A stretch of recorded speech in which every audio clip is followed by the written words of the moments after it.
We had some technical difficulties as we was wrapping up the episode. We was talking about the J. Cole album, and audio files got distorted, and so I happened to be the only one who got around to listening to the J. Cole album, and so I wanted to make it a point to give my first listen analysis on this episode. I'm sure next week we'll come back and talk about it some more as my brothers get around to listening to it and come back and give their opinion. But I want to make sure I gave my first listen analysis as a J. Cole fan, and him being like my favorite artist of all time. Like I said, I want to give my analysis on my just off my first listen of the album.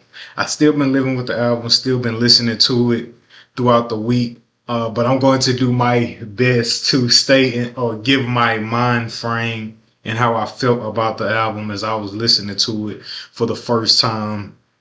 That being said, to start off with my analysis, I would have to say I did not get the opportunity to listen to the album my first listening to it completely uninterrupted all the way from top to bottom. I hate that I hadn't been able to do that, but I didn't want to try to wait for quote unquote the perfect time to try to listen to the album, and time flies and I still ain't heard it. So I was listening to it bit by bit, piece by piece when I can. Stop, get busy, have to handle this, have to do that, come back into it, pick up where I left off. And so that's kind of where you could, I guess that's like the start or the foundation of like me only listening to it one time.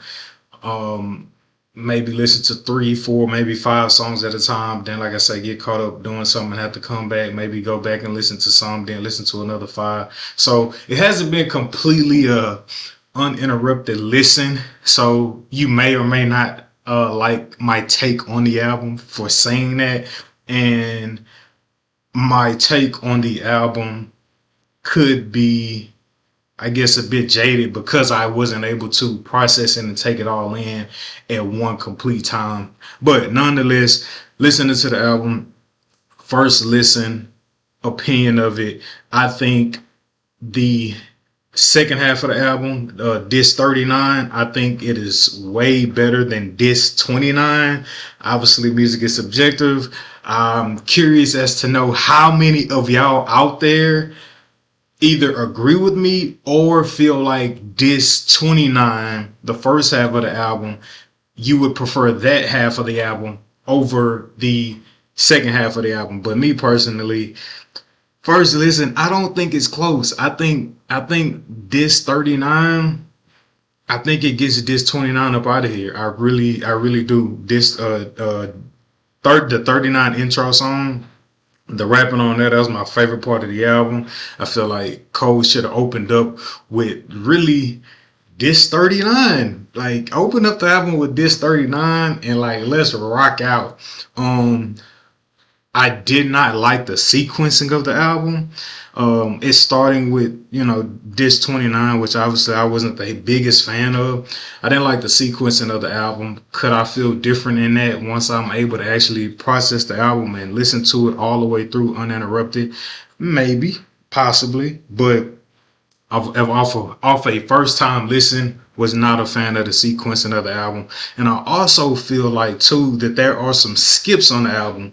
Some people could take it as a slight. Some may feel like that is utterly disrespectful to say that this album, being J. Cole's, in his opinion, his best body of work, to say that it has skips, some could deem that to be utterly disrespectful. But that's just my opinion off my first listen.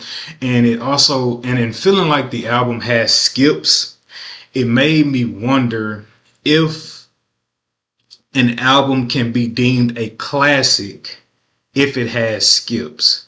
Can an album be a classic if it has skips? And so as I was just listening to the album, I was just like, I don't really care for this song. It's cool, I guess. Maybe it'll grow on me, maybe it won't. I'm not eager to go back and listen to it or replay it or what have you. Yeah, so I think of my first listen, the album does have skips. And does that take away from it potentially growing and developing into being a classic? overall, listening to the album, I felt like it was a huge thank you. Like I feel like the album.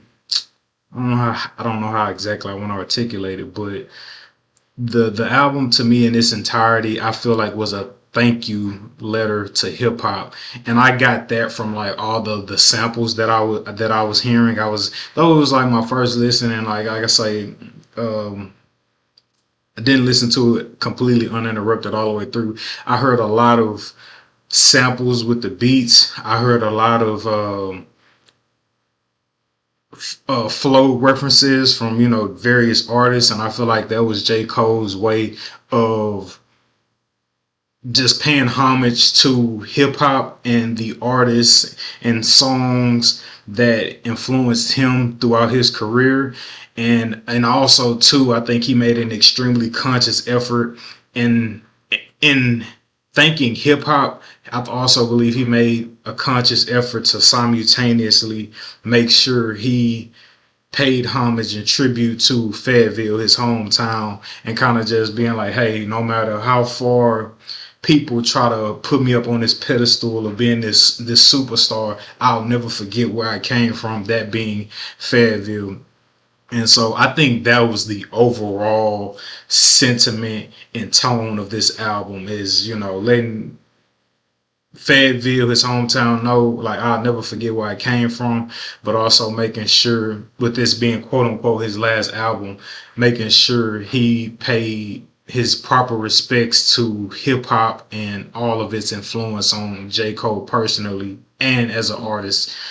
So yeah, do I think this is going to be J. Cole's last album? Listening to the album when I finally finished it, that was one of the first. I don't want to even say the first thought. I felt like listening to the album, as I was listening to the album, I felt like this isn't Cole's last album. I feel like Cole exemplified him being in his like final form of being able to rap and produce songs at his absolute best. It's just like, how do you say that this is your last album when, like, one could argue you're just not entering your prime with this album, right? And so even though I feel like the song had skips, though I wasn't a fan of like the sequencing, I still think it was a really good body of work that J. Cole put out. I will say that. I'm not sure. I'm not ready to pull the trigger on like whether it's a classic or not, because maybe just off fandom, I guess you could say, or maybe recency bias, I'll still say Forest Hills Drive is just one of those. I feel like just let it play, and I don't necessarily feel like just let it play with the fall off. Like I say, it has skips, and that's just off again. Prefacing my very first listen of the album. Um, but yeah, J. Cole's saying that it's his last album. I don't believe him. What I think is, now that he no longer has a contractual obligation to produce X amount of albums, I think J. Cole personally no longer wants to have the expectation to release a project hovering over his head. And so, in order to kill the expectation from the fans, he says, hey, this is his last album. Therefore, we shouldn't expect nothing from him. And the 24 songs that he gave us throughout the course of the album is his way of being like, hey, I hope this holds you over until I release another project. And it may be a while, of course, but I still don't think this is his last album. And I think the 24 songs, also when listening to them, I feel like the 24 songs, they were a compiled of, it could have possibly been like 2 albums and maybe a mixtape worth of music within those 24 songs. And I feel like, again, because J. Cole may be like over the expectation of having to like put out albums and go through all that comes with that, as opposed to him releasing the 2, maybe a mixtape worth of, though compiled with those 24 songs, releasing that within the course of like 2 to 3 years. He want to be like, hey, I'm tired of this. I'm giving y'all this all at once. I'm washing my hands with it. It is no longer an obligation or responsibility of me to provide the masses with music. I'm telling y'all, this is my last one again to curve and kill y'all expectation of ever expecting something from me. And because we shouldn't be expecting nothing from him with the announcement that this is his last one, it completely removes him from pressure of feeling like again he has to provide us with music and meet deadlines and like all that comes with that. So I think it was just him just killing just the expectation and allowing him to go forth and live his life however he sees fit freely without having to be worried about producing an album. But knowing J. Cole the way I believe to know J. Cole through his music and how much music plays a part in his life and how much he's inspired to use his pen, I for those reasons I believe J. Cole is going to eventually release another project. So I'm not really too hung up on like, oh man, this is really his last one. I'll bet the house on Cole releasing another project in the near future. So yeah, man, that's pretty much like my overall take of the off the first listen of the album. Again, let me know if y'all prefer the 39 intro or 39 disc 39, the second half of the album over the first half of which half of the album do y'all believe was better? Me personally, again, I think the second half of the album was better, disc 39, and do you agree with me that the album has skips? And if you do think the album has skips, do you think that disqualifies it from being considered a classic amongst the masses? Of course, you're going to always have your cult classics, but do you think that takes away from it having the opportunity to be considered a classic amongst the masses? I want to close with this, though. Talking about still feeling like though feeling like the album has skips, still feeling like Cole put together a good body of work with the songs that he put out there. I want to highlight what I believe to be, and maybe this is considered to be a hot take. What's an album review without a hot take, I guess. But I don't I don't even feel like it has to be, but whatever. Let's just say it's a hot take, right? The rapping, specifically the rapping that J. Cole, Jermaine Cole, the rapping that J. Cole displayed on 39 intro, I believe it to be God level flow, the best for rapping in verse that J. Cole has ever rapped in his entire career. Yes, I feel that way. That is a song that song itself, I believe, makes up for the skips on the album. And is there anybody else out there who can share that sentiment with me? Because the rapping on 39 intro was just, like I said, picture of the dictionary, God level flow. J. Cole's like Goku reaching his final form of like rapping. I was just like taken aback. I'm talking about like when you listen to that verse and the way he's rapping on there, like once you get past the singing and the melodic beat and then it breaks down into the next beat and he just start going into like another unworldly planet of rapping. I'm talking about it's like Kobe getting his 2 rings without Shaq.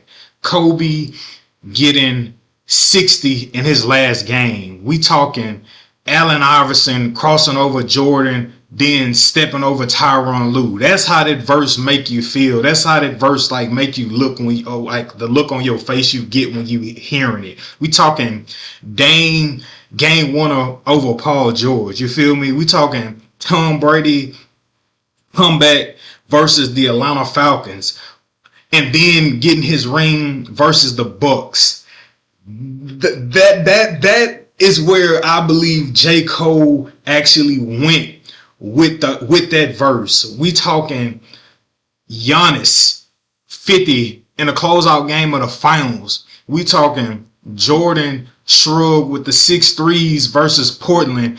We talking Jordan crossover over Russell in the finals. That's what we talking about. Like, you know what I'm saying? Like that type of flow from J. Cole. And then Jordan went to North Carolina. We talking Jordan game winner in the NCAA championship with the level of rapping J. Cole was putting on display. Do you hear me? I'm talking about Asia game winner in Phoenix in the finals. Like that look Asia had on her face, like that's the type of, that's how I felt when I was listening to that J. Cole verse. You know what I mean? Like that's how I felt. You feel me? Can go on and on. Bron 25 straight points in '07 versus the Pistons. Better yet, Bron block on equal dollar, and then Kyrie's 3 over Steph. That's what that verse was. You hear Cleveland, this is for you. Fayetteville, this is for you. That's, yeah, man. Like that's just like that's what that verse was, man. That's why I deem it to be J. Cole's best verse of his career. And I don't, like, you may find some verses out there that could rival it, but I think that verse right there specifically, that style of rapping, yeah, man. Like, that's how I feel about that verse, man. Is there anybody out there who shares that sentiment? And is there anybody out there who think I'm crazy for even putting that as one of his best verses of all time? The doors of the pod are open.